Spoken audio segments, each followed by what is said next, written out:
When I retired, I was very anxious to find something to do that was going to give me some motivation.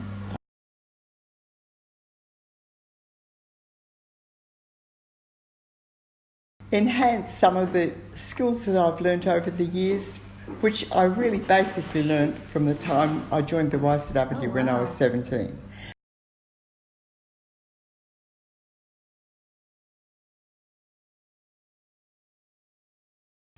For me, Yes. My YCW journey, which started a long time ago, was always one based on friendship and also in a small group looking around and seeing what needed to be done. And I think that has flavoured my whole life.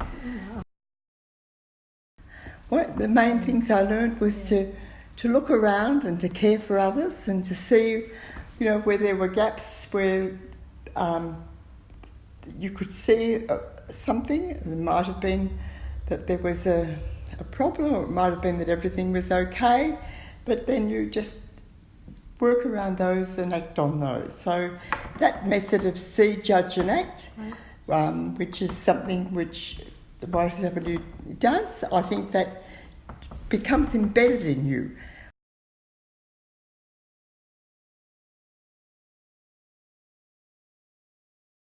What the needs of other people are and to be able to respond. Whether that's on a personal level or whether it's more social and more outgoing, never goes away from you. Remember being in the Mothers Club and going to things that where there are other mothers and just sort of all sitting around a hall, and then you notice someone wasn't joining in or wasn't on their own.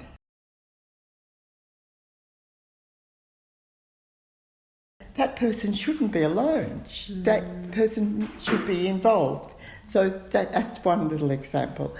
Another example would be in my current work, just looking at the people who come into our centre and working with the committee, of course, through some of the issues that those people have. We provide food vouchers and food for just very vulnerable people, and so just seeing what more we can do, how we can help. At the moment, I'm still on the YCW board, so but I see that as being a different sort of thing. I think that you possibly have an understanding of that, but the YCW Holdings Board at the moment distributes money to the YCW, and I've been on that board for a little while. So I think communication is the biggest change. When I look back on when I was in the YCW, the only way we could communicate with anyone was really to meet them face to face and have a conversation with them.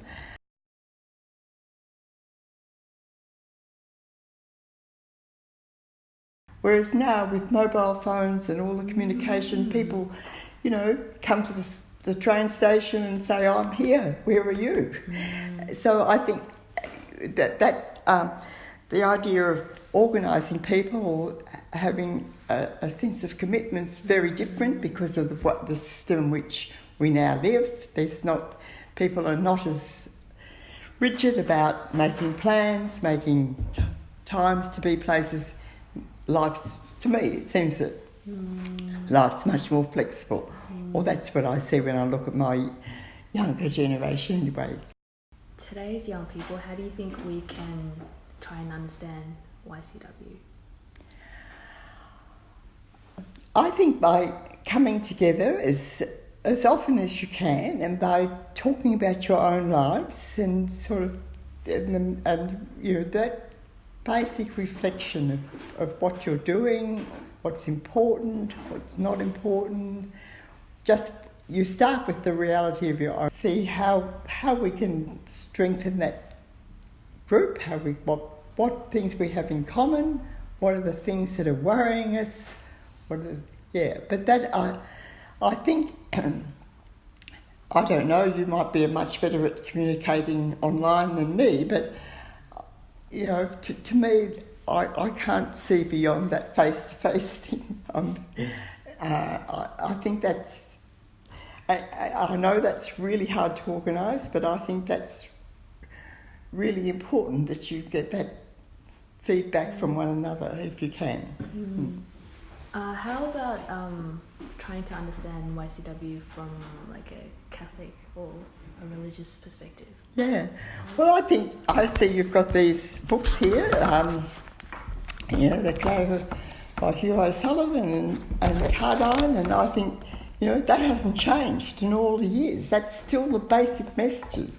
Cardine's message in layman interaction is the sort of the Bible that we grew up by, and I think that still stands today. I hope YCW can continue to mean something to young people in Australia in the future, so that it can enrich their lives